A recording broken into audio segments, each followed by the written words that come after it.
Well, good evening, everybody. My name's Marnie, and I'm so glad you could join us at Frankston City Libraries for our Conversations from the Outback with Tanya Heaslip and Fleur McDonald. Before we get started, I'd like to acknowledge the traditional owners of the land on which Frankston City Libraries operates, the Bunurong people, and pay my respects to their elders, past, present, and emerging. And of course, I'd also like to extend those respects to any elders of other communities who may be joining us today. Now, before we get started, I will explain down the bottom there is a chat function. You can click on that and pop in your questions for Tanya or Fleur, or for both of them. So I will hand over to Tanya and Fleur. Thank you so much for joining us tonight.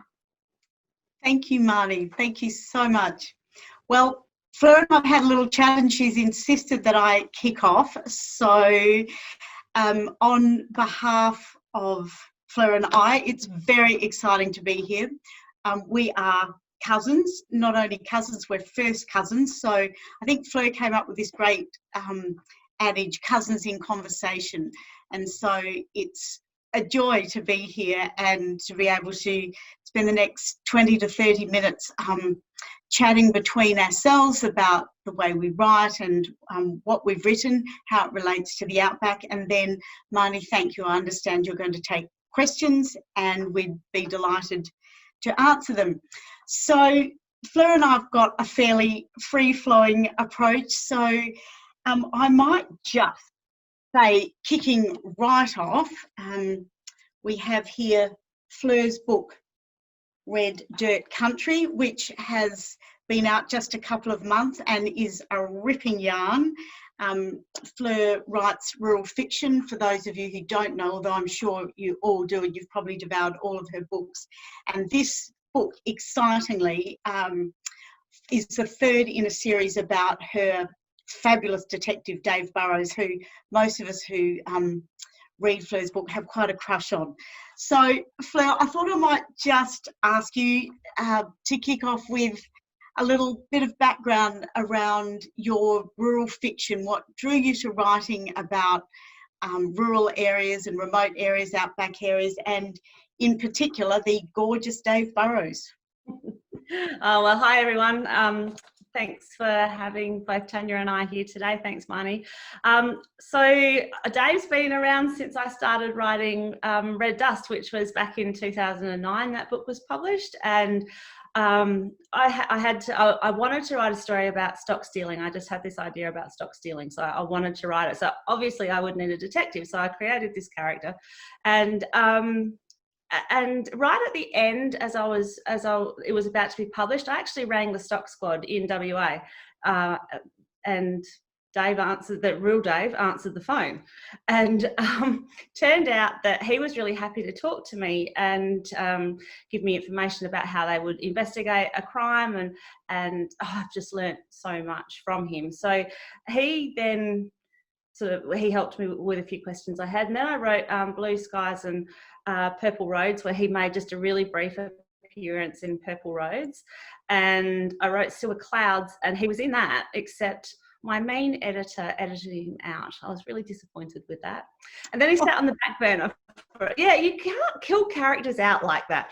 Anyway, he sat on the back burner for a little while, and then I wrote Emerald Springs, and that was when he just suddenly took off with this great wave of people just going, tell us more about Dave.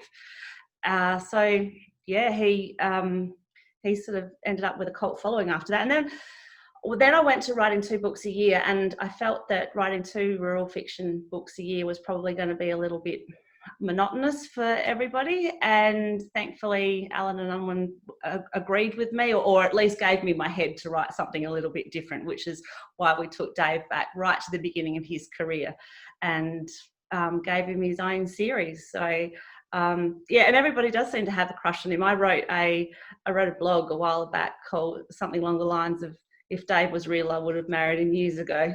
So I love being able to create him and make him the perfect but flawed man. So like when I find someone like him, I'll know. So yeah. Anyway, so that was why I started writing about him. But and Tanya, you write in the same areas as what I do, except yours is a memoir. So and going back that little bit further, if people haven't read your first book, Alice to Prague, you need to tell us all about who's in your family and how an Alice girl came about. Well, thank you, Fleur. And it's here, it's up here. Tanya's showing my book around, but hers is here. Which is very exciting. Thank you, on your library shelf. So this, thank you, Fleur. This is Alice to Prague, which was my first book, which Alan Unwin kindly published for me last May, and An Alice Girl came out in May this year. All of this has stemmed from, I guess, an unusual background. Not that it seemed unusual at the time, but I grew up very isolated in the Outback, Central Australia, and we lived on a remote cattle station. My mum and my dad were the forces that shaped my life. Dad was very stern and a very hard man of the land, which most men in the Outback have to be to survive, and Mum was the nurturer, so the two of them held us together. And I had a sister, or have a sister and two brothers, and they were my playmates, and we were very, very isolated. And I think what that did was shape the way I viewed the world, because to me it seemed completely normal growing up with horses and cattle and my siblings as playmates, and that as far as the eye could see, there was nothing and nobody. And on Fleur's book, which you can see and maybe just hear as well, it's the little girl is me and looking out at this vast area, hundreds of miles of emptiness of space and so forth. And so within that enormous area of sort of nothing, for want of better expression, my family were hugely important, as were the animals we grew up with. And so that really shaped the two stories that I now have out in the world. And Alice to Prague was driven by the fact that growing up in this isolation, I became fascinated through reading School of the Air storybooks about overseas lands. And so in due course, I ended up going to Prague as an adult as part of an exploration of these overseas lands that I'd read about in my storybooks. And then that led in turn to actually writing about the early years of growing up. So in both of them, my family do play a very strong role. And that's because there was no one else really in my life, which is quite fascinating. And Fleur, for anybody who missed it at the start, Fleur and I are first cousins, which is fabulous. And my Fleur grew up in a slightly less remote area, but nonetheless in the Flinders Ranges of South Australia, so country area. And Fleur, your family was also very important in shaping the way you came to books and the way you write as well. So perhaps you could give us some stories about how they've found their way into some of your books. Oh, well, I was just actually thinking as you said that, you know, we've both been influenced by our grandparents. Like if you go back and you look at it, Nana Parnell wrote a book, a very dry historical book, but be it that. But she used to sit us down. I can't shift the computer, but I've got Nana's little smoker's bow antique chair that I used to sit in when she'd read me stories, and she created this world of you know, because when we grew up, we were told stories, so we had to imagine those mini movies to see them. And she used to talk about Spindles and his pet goanna walking along the Todd River and tell me these types of stories. And you know, Papa was the same. He wrote his memoir only for the family. But we come from a really long line of writers, I suppose, don't we? And storytellers probably more. And and our brothers and our sisters, you know, like your brother in particular, Tanya, writes poetry, so he's a storyteller in a different way, which puts it into songs, and Melissa does the same. And my brother is a musician, and he sort of tells stories through music. So it's really interesting. I was just thinking about some of our shared experiences too. Like Tanya and I both used to read the dictionary. I mean, how geeky can you get? But we loved it. So reading the dictionary was so exciting. All these fabulous long words, and what did they mean? And then how could you find a way to use them? And some of them would come up in the books we read. And Fleur, you and I have got a shared history of the storybooks we loved as children as well, haven't we? Yeah, we have. I meant to get my massive big dictionary. You can't see it, but it's here. The dictionary comes up. I've got this, like, it's got a nice postcode, this dictionary, like it's huge. I meant to get it out to show you tonight. But, you know, like we go back and we'd Trixie Belden and the Famous Five and the Secret Seven and all those types of mysteries that really shaped the way that we wrote boarding school stories. And as a young writer, like I wrote when I could put my my pen to paper type thing. There's a bit of a story when I first went to school. Apparently I went back to Nana's house and I was really upset because they hadn't taught me to read that day. And it meant I had to go back tomorrow to learn to read because I was sick and tired of asking people to read me stories. But writing, I wrote from such a young age, and I'm really sorry, my dog is about to start barking in a minute. My daughter's just got home from work, so he's going to bark in a second.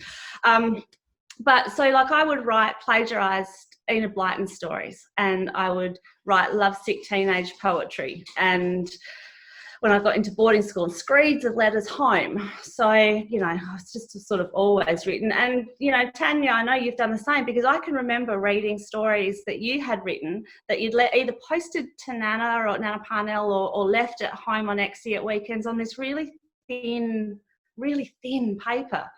Yes. Well, I think both of us had our imaginations excited by Enid Blyton. There's no doubt that she was, for us, a foundation of that love of mystery and page-turning stories. And similarly, I plagiarised them all. And of course, my background was the bush. So I'd have bush kids happily running through English woods and up snowy mountains with Heidi waiting at the top.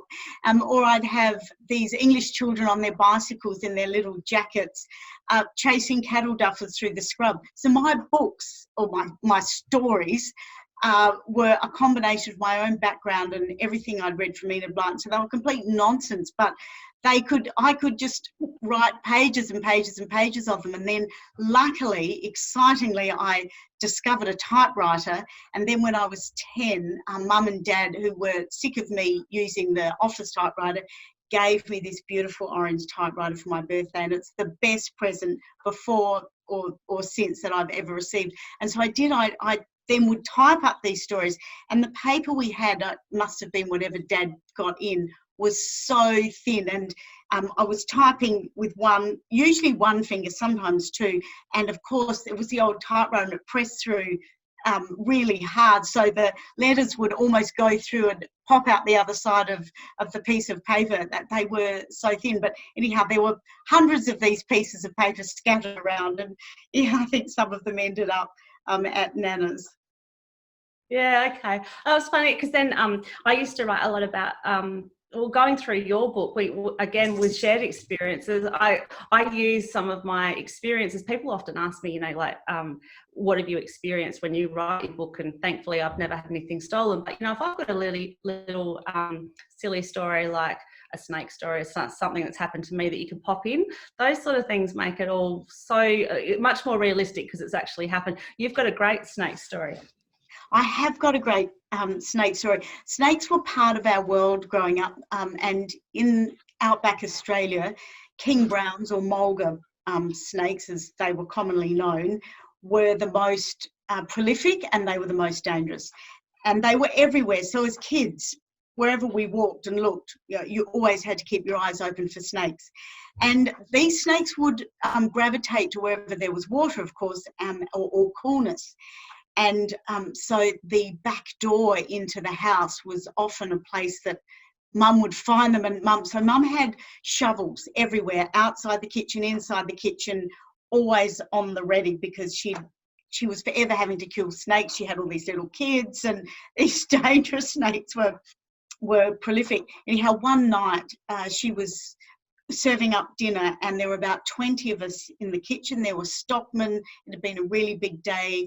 And somebody left the back door open, just a little bit, but that's all it took. And Mum had a sixth sense for snakes, and so she just, as she was serving up all these plates on the stove, she had 20 plates lined up serving food, she could see this movement out of the corner of her eye. And next minute, this king brown snake had wrapped itself around the cups on the bench next to the stove. And so she screamed, "Grant!" to Dad. He grabbed the shovel and went chung down on the snake and missed. And the snake, which was not surprisingly quite put out by this, whizzed across onto the stove and started curling itself around all Mum's plates of food. By this time, everyone's screaming and Dad gets the shovel again. It's a ka-chung, ka-chung, like out of those comic books we read as kids.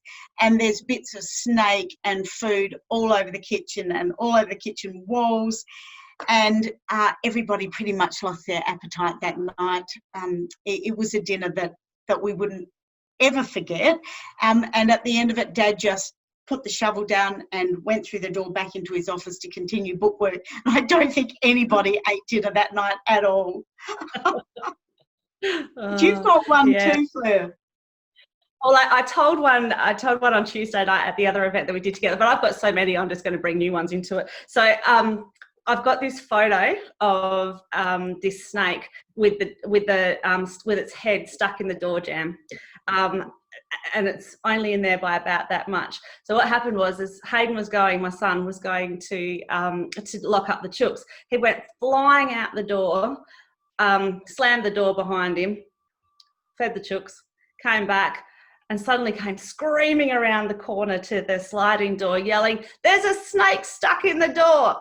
So you can he's run out over the top of this snake, and it's a tiger snake, and tiger snakes sort of come back up and they'll have a go at you pretty happily. And I looked at it and I thought, how he didn't get bitten, or how the snake didn't get inside, or anyway, it was just perfect timing, just crazy. I know that living in the outback, living in the bush, snakes and spiders for that matter, redbacks, any kind of spiders, are just sort of a normal accompaniment to bush living, remote rural living. And I think especially if you live in an incredibly remote area, as we did, and Mum had no support around during the day because the men would always be out working, she had become very adept at killing snakes because she had all these little children and kids crawling around. So she, to this day, she's 81 and she probably still kills about 10 snakes a year. She hates it, but she does it, and she's really good at it because she knows how to do it. And she still says, snakes, they can live outside, that's fine, but the house is no place for them. Fair enough. Yeah, absolutely. The year that we shifted farms, and I was living right at the bottom of a granite hill that had a heap of bush on it, and the bush came down to probably about 10 metres from the back of the house, and we ended up clearing that bush to try and just take the snakes back. I killed 36 snakes that year. That's what I learned, not to be frightened. You give Mum a run for her money. I must tell her that. She'll be very impressed.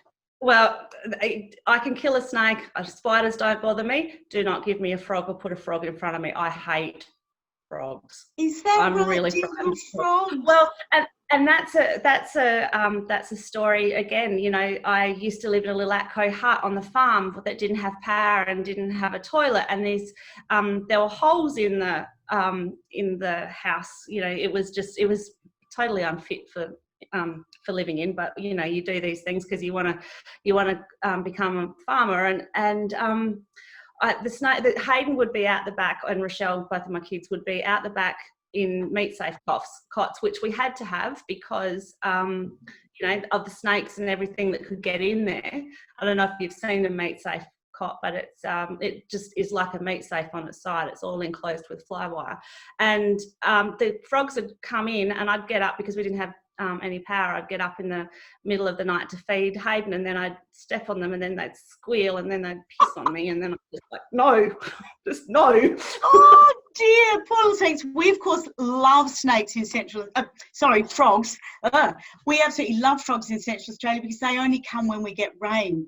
And so when we get rain, they're all in the toilet and they're in the creeks and they're making their wonderful little noise. And of course, we think, you know, it's fabulous because it's a sign then of good times to come. But I can imagine, that wouldn't have been fun actually stepping on them. And frogs bring the snakes in, and the snakes hear them with their croaking. So no, they're not welcome around here either. That is true. So in your books, Fleur, and you've got you're prolific. You've put 15 books out. You're writing more. You have this never-ending source of ideas. It's just so exciting. Like, what's Fleur's next book going to be about? What's the next set of ideas? Tell us about where they come from, because obviously living on the land and the way you have has been the basis for many of your stories. But I'd really like to hear some more detail on some of the particular stories that have gone in some of your books, where they've come from. So my idea is just, I wrote this blog once about having a wet drought, and you guys, I don't know if you know what a wet drought is, but it's you've got your drought where there's no rain. Everyone knows what a drought is, but then you've got a wet drought where you've got so much water, you've had so much rain that it sort of takes out all of the goodness in the soil and it suffocates. And that's what I'm like a lot of the time when I get ideas. They just come all the time and you get totally overwhelmed with them all, and I've got to write them all down. And it just takes one thing, like one story on radio, or I had a conversation, Emerald Springs, I had a conversation with Dad about, he was at the time, he was the secretary, I think it was, or the treasurer for the Carrot and Rodeo Committee. Oh, he was the treasurer, that's right. And I said to him, what do you do with all the money when you're taking it home? Because, it's a really big show. There's like hundreds of thousands of dollars that he's sort of carting around. He goes, I just take it home, leave it in the boot of the car. And I said, have you ever thought about getting robbed? And he gave me one of those looks that Mum usually gives me when I've completely overstepped the mark and just gone, Fleur, your imagination's run away with you again. And he said, this is Carrot, this is never going to happen. And I looked at him and I said, well, I can make that happen. So I did. I wrote it. I wrote the book, and that was how that idea came about. And so intriguingly, I had a conversation with a lady down the street yesterday, and she was telling me something that had happened to one of their to a person that she knew. And what had happened was that there were drugs being received in the mail, and this person had been arrested. And I looked at her and I went, you're kidding. The book that I am writing at the moment, editing at the moment, is that exact story. So I just... Fantastic. Life imitating art. Oh, just amazing. Anyway, I guess that means I'm writing about real things in a fiction way. So yeah, that's sort of how all those sort of ideas turn up. But you need to tell us a little bit about living in the 60s and 70s and the way that you were educated, and the animals and the characters that you would have come across. There must have been many. Yeah. To the point about adventures happening and stories arising out of real life. In An Alice Girl, I was absolutely blown away by a story that Dad told me, which I put right at the start of the book, about how when he first arrived there, he had to take cattle from South Australia up on the train to Alice Springs because we'd had a terrible drought and there was no stock there. And he'd just bought the block north of Alice, and they'd had some rain so some cattle could come, but not much rain, just enough to get some cattle in. And so his story is, to me, the equivalent of The Man from Snowy River, just set in this outback setting. These cattle being taken across this wild and rocky terrain, and it buckets with rain. Like, it hasn't rained there for so long, they've just had a little bit, and then they get this major storm.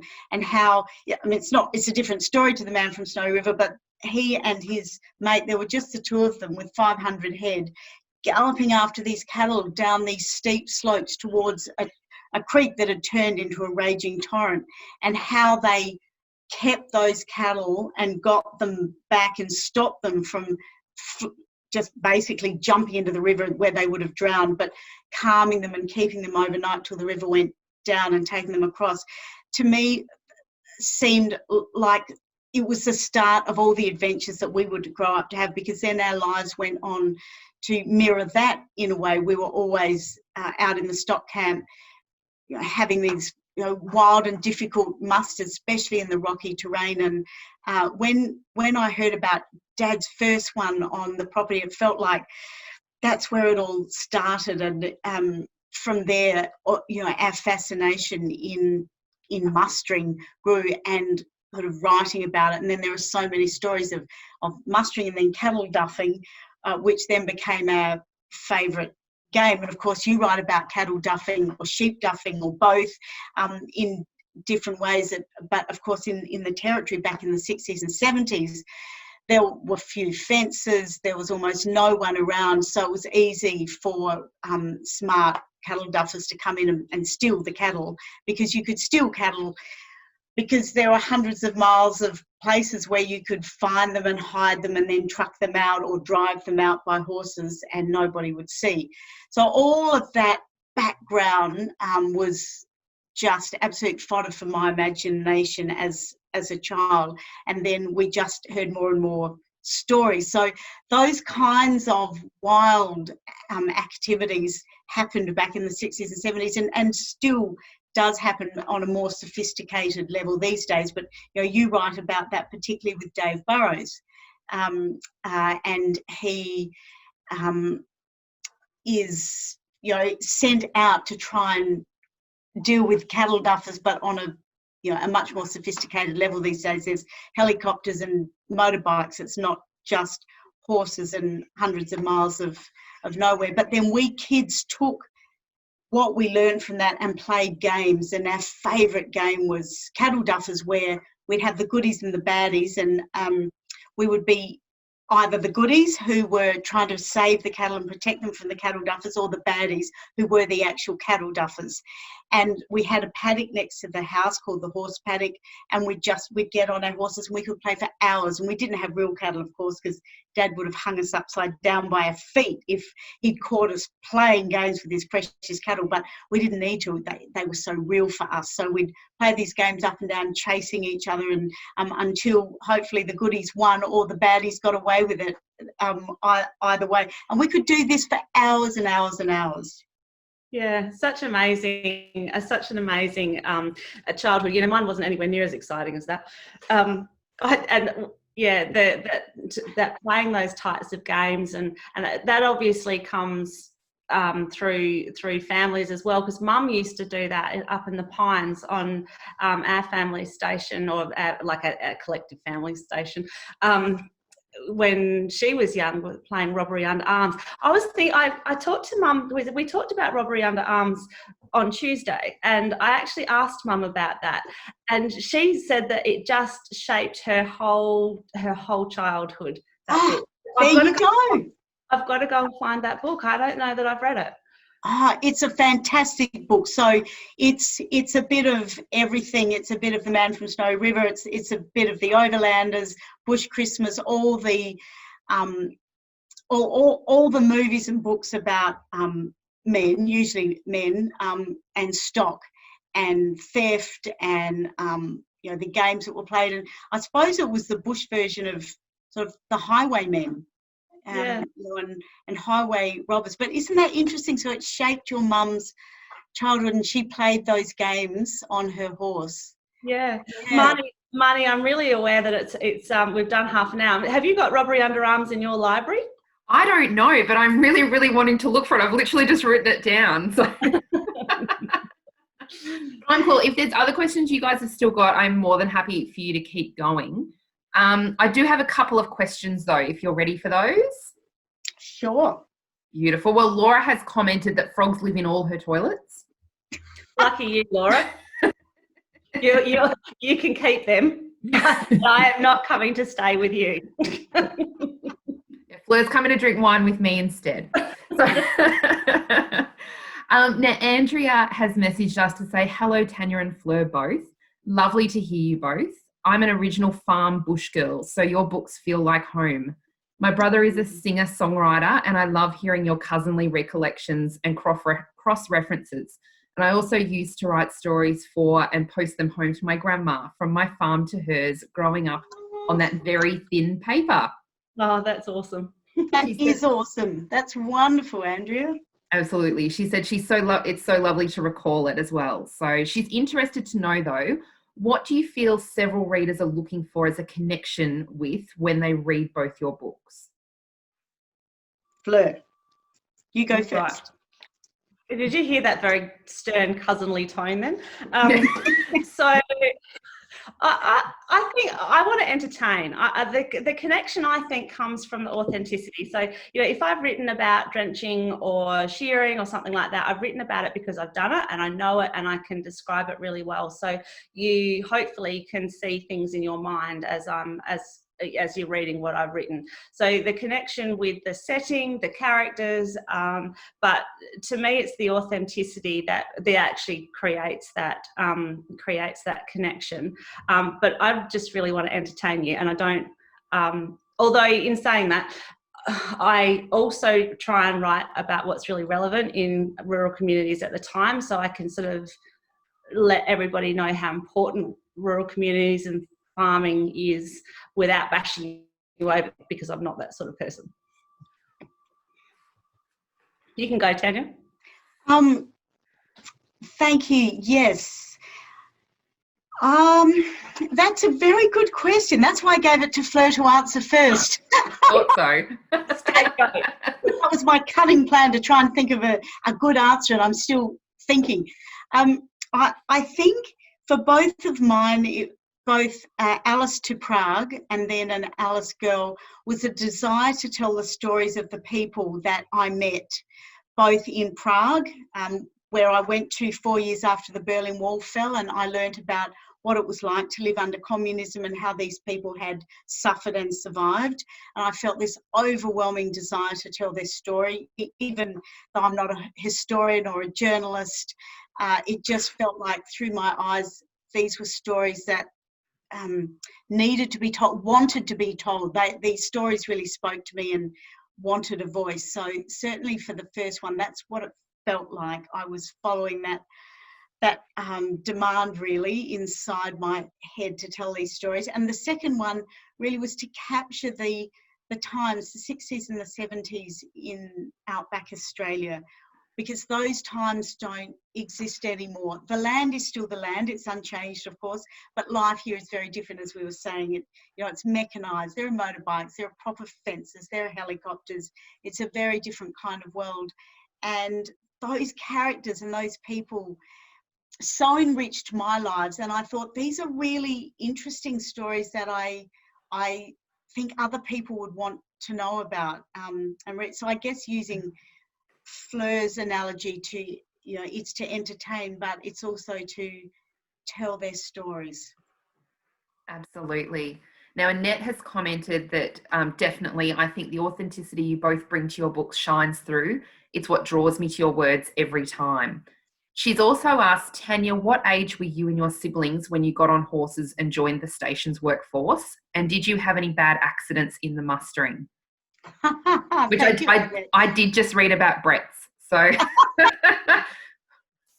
yes, we were young. As soon as bush kids could start working, they had to go into the cattle yards, they had to help fix fences, they had to go on bull runs, and of course as soon as we could ride, we had to go into the camp. So we started riding and learning to ride when I was about 6 or 7, and we talked about this the other night. Fleur's mum, who's my Auntie June, is a beautiful rider, and as Fleur said, she spent her youth galloping around in this lovely area called the Pines, reenacting robbery under arms.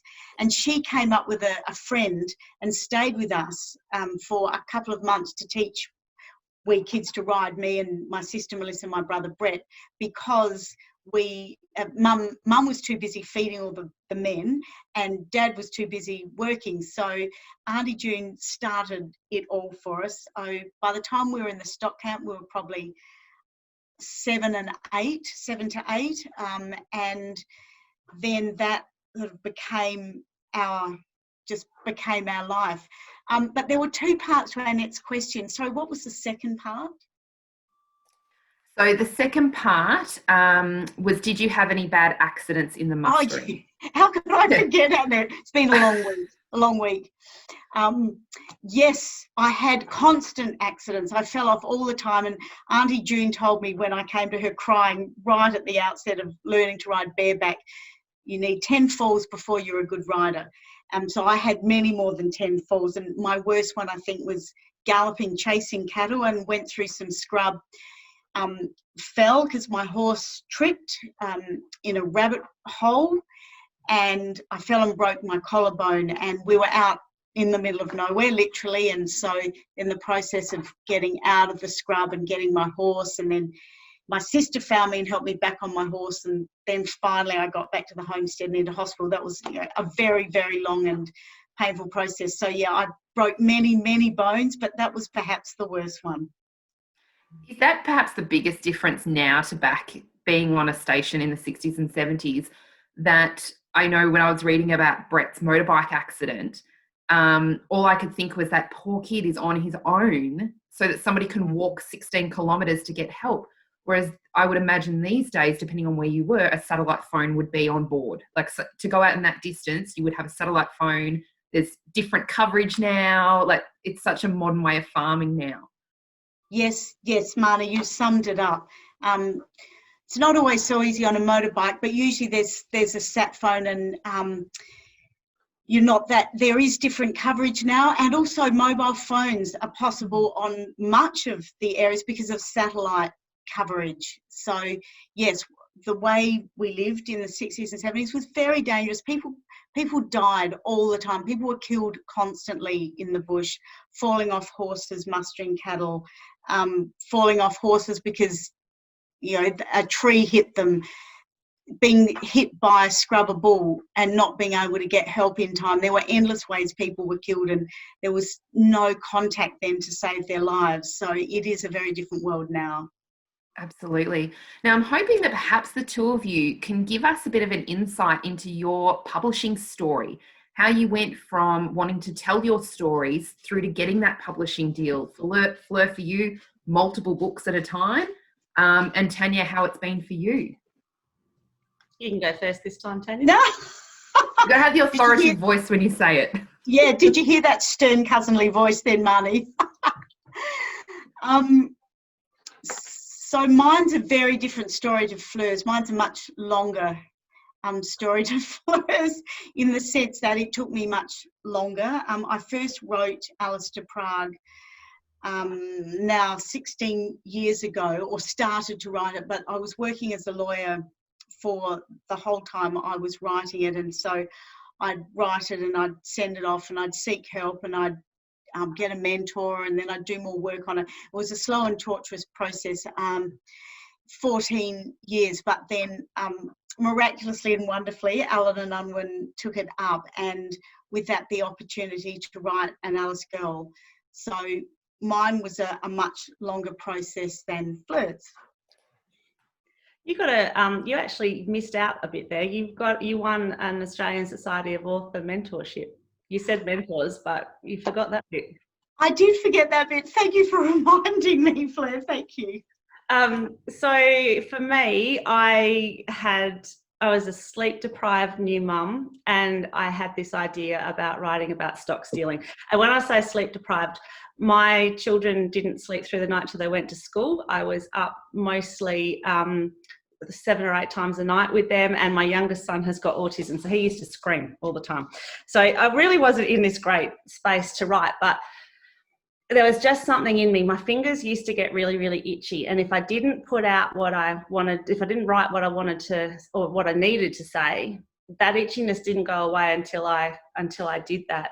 So I wrote. I had mum and dad gave me a comprehensive writing course when I first left school. I think they knew that I probably should have been a rural journalist or something like that. I should have done something with writing. And I was just hell-bent on bucking the system, because if there was ever a word or a person that the word rebel went with, it was Fleur. And so I decided that I was going to go farming instead.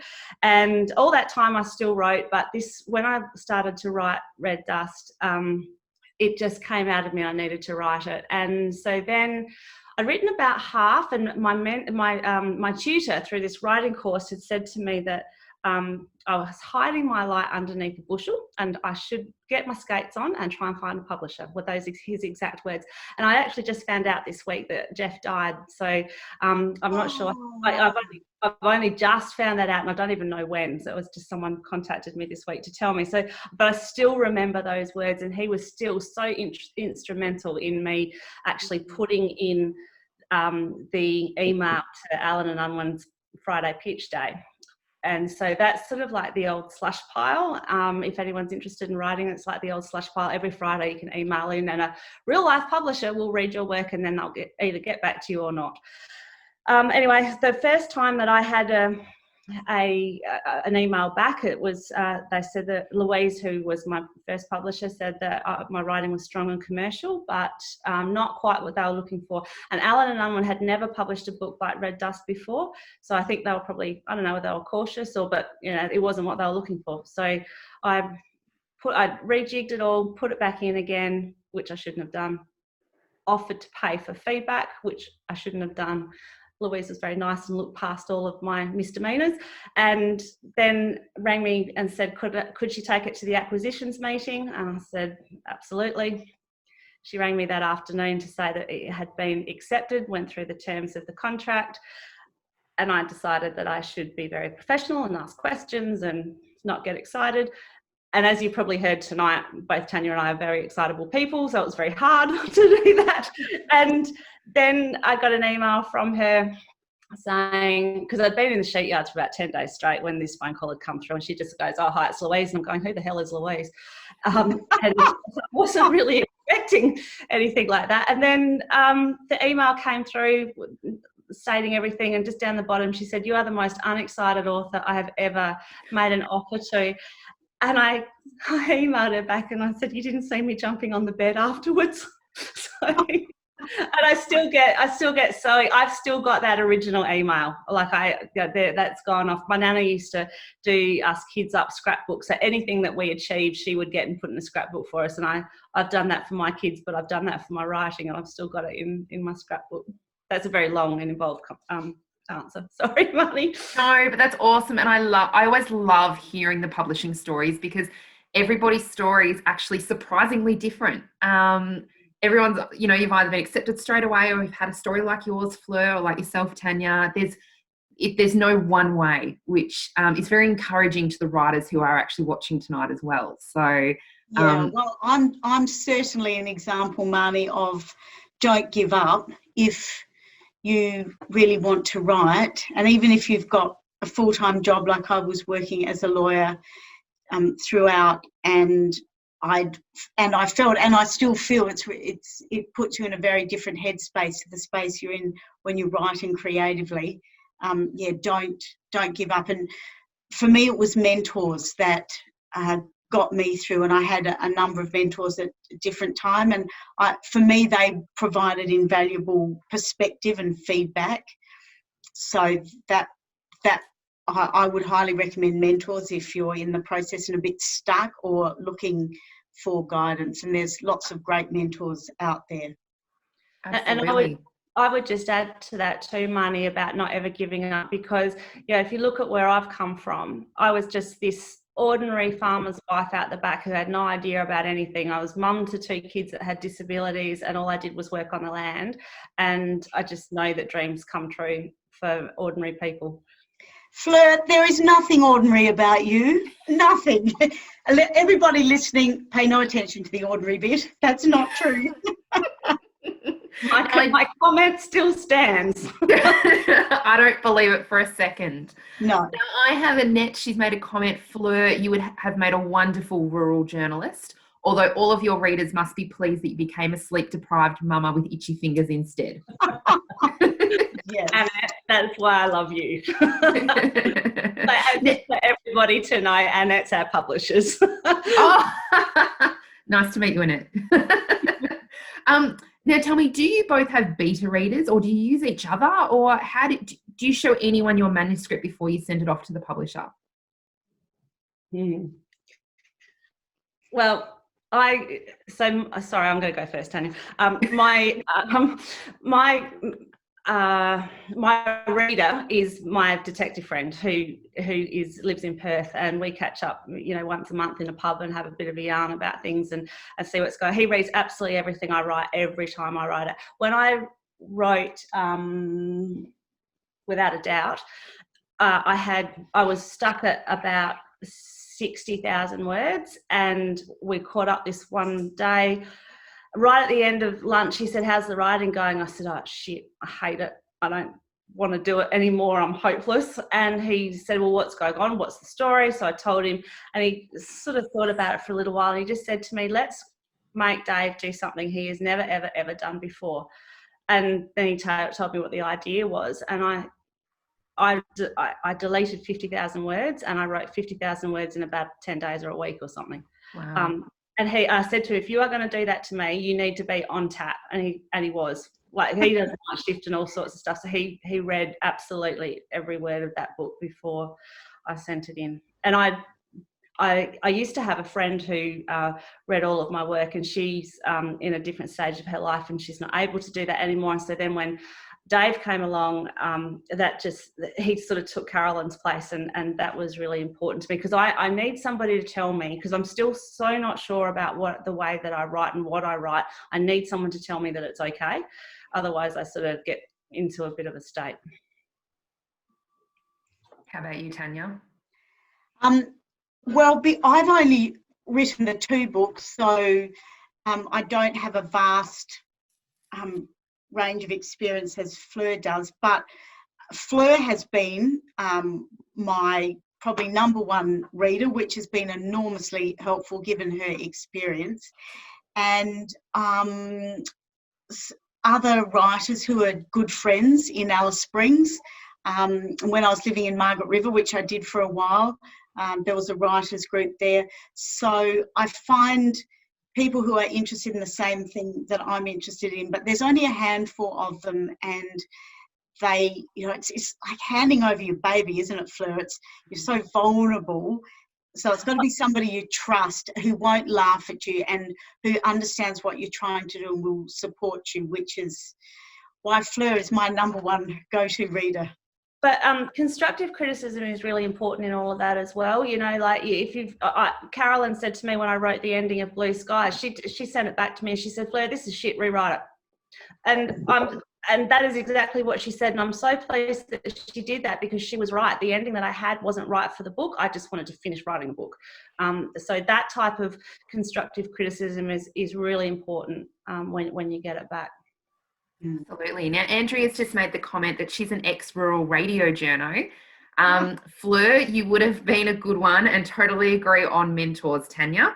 She said they've helped her to not give up on her kids' books. Neither of you girls have ordinary storytelling voices.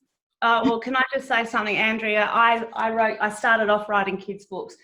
Sorry, one I prepared earlier. It took me, so I started writing for Hayden, and because he had autism, and I was trying to get his attention span a little bit longer than what it was, and I wanted to write about things that he knew. It took me, my first agent that I ever got, not too many people know this story, but my first agent that I ever got told me that I couldn't write, and she wouldn't take red dust on. She just said, "Don't bother trying to write that sort of stuff. You're hopeless at it, but I'll take the kids' books on." She couldn't get the kids' books published either. It took me 16 years to get those kids' books published. And they probably mean more to me. Like, I love all the books that I write, but they probably mean more because I was writing for Hayden, and it took so long to get them published. Absolutely. So don't give up, what I'm trying to say with that story. Absolutely. And Andrea's just said her first book is due out next year with Little Hair, and she signed the contract 4 years ago. I've been on part of that journey with Andrea, because we're both in a writers club together. So Laura has said that I have to read your children's books, Fleur, to Charlie every night. Oh, So that is absolutely lovely. Now, if we've got any other questions, I just quickly want to know what's on your reading piles at the moment. Who are your go-to authors? Well, There you go. I've just finished reading Michael Connolly's new book, Fair Warning. Fair Warning, I think that's what it is. Yeah. Anyway, I just love Michael Connolly, and that was a great book. And the one that I finished before that was The Dictionary of Lost Words, which I know Tanya's read too. And that's on my pile. That's just a little bit breathtaking. I was loving it until I got to the ending, and I didn't love the ending at all. But the ending was really sad. Yeah, I actually think A Dictionary of Words is I've been traumatized. I haven't got to the ending, so don't tell me, Fleur, but I've found the whole story very traumatizing. I find it an extremely, it's so real, it's so raw. We're that damn lucky in this day and age to have the rights that we have as women. And it's fiction, but it's fiction based on fact. And yeah, I found it very sad. But I love escapism like Fleur does, thrillers, and I love Jane Harper, and also is it Dervla McTiernan? How do you pronounce her name? So she's Irish and she's a lawyer and she lives in Perth. Thank you. One. Dervla McTiernan. Yeah.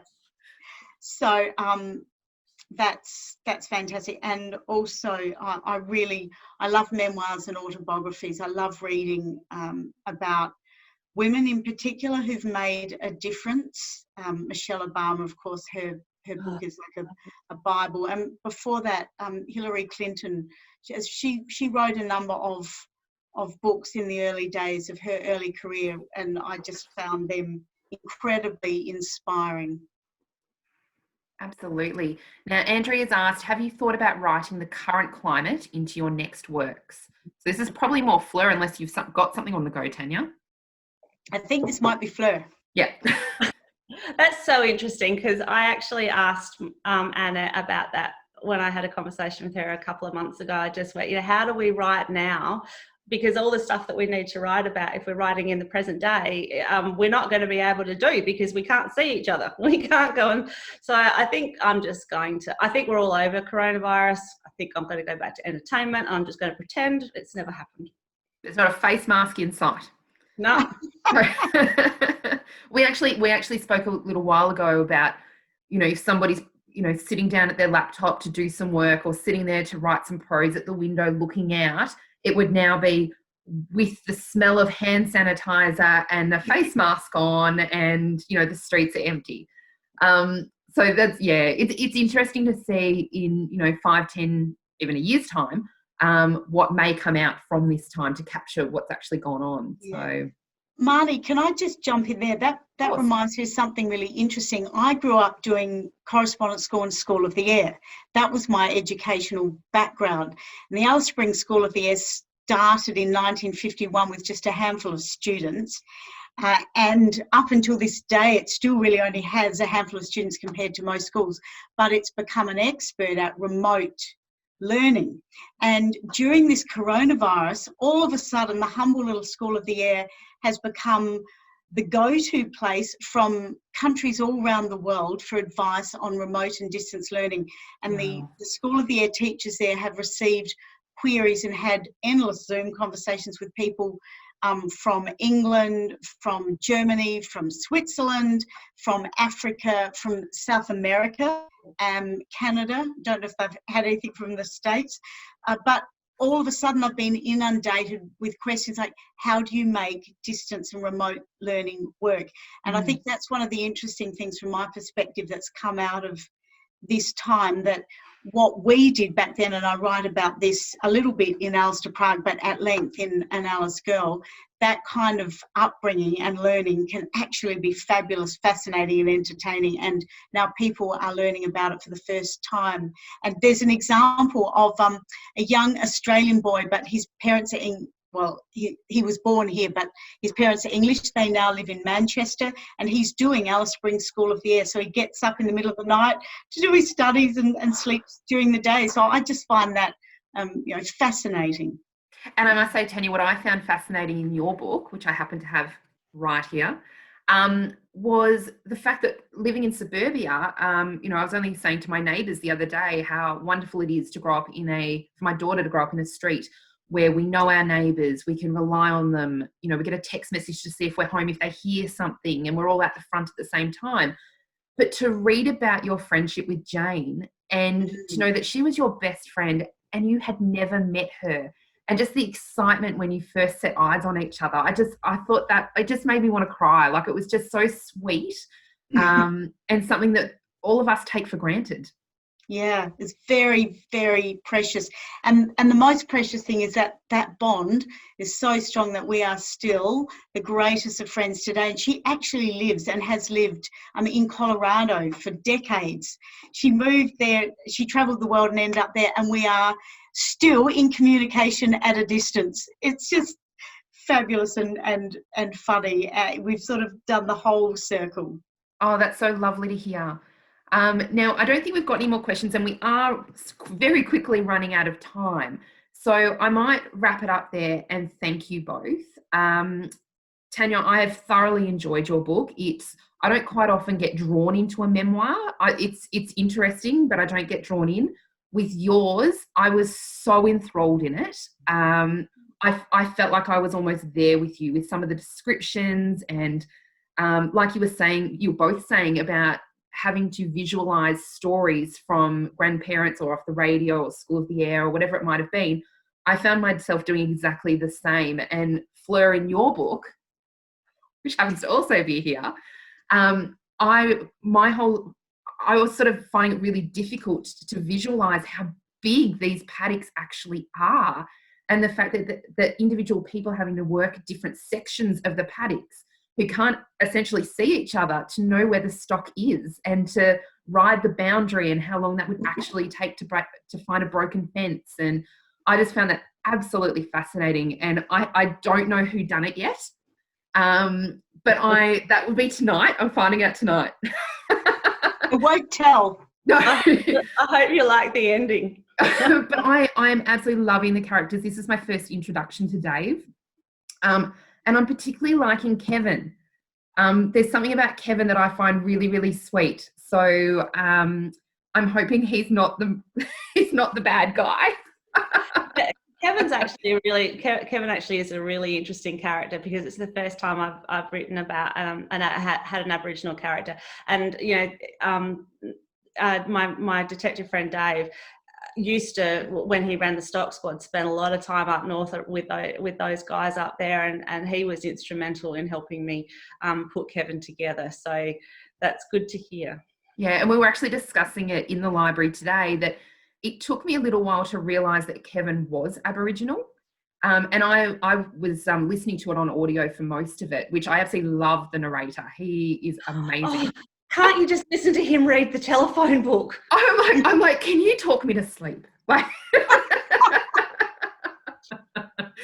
but it took a while, but the tone of his voice, I thought, I think I'm listening to a brother. And he really could switch between, I'll perhaps say the gangster, it's not really a gangster, but the bad guys and the detective, his family, and then going to Kevin and Jackie. And it was just the way he was able to change his voice as an actor. You knew exactly who was talking at the time. And Bob kind of went in between. I was like, oh, is he not? And I was like, no, he's a white fella. So I'm absolutely loving it. So I would like to thank you both, for writing your books, because I'm absolutely enthralled by both of them. And I'm looking forward to reading Alice to Prague as well, and more of your books, Fleur. But especially thank you for joining us tonight at Frankston City Libraries. We do hope you'll tour Melbourne at some point and be able to come and join us in the library. And as we were discussing off air, and maybe do a bit of wine touring while you're down this way. Tanya, you can just come along for the ride. I don't mind a glass. Yeah. So both Tanya and Fleur's books are available to reserve now with your Frankston City Libraries membership. You can also borrow them across our digital platforms if you prefer e-audio or an ebook. You can also purchase them online thanks to Robinsons Bookshop in Frankston. So we'll pop a link to Robinsons directly to Fleur and Tanya's books after this event. So keep an eye on Frankston City Library's website. We've got some great authors and personalities coming up online and hopefully in person soon. Please join me, everyone, in thanking Tanya and Fleur. So there's a bit of a virtual clap that is a bit awkward. Oh, thanks, Marnie. Thank you, Marnie. Thank you so much.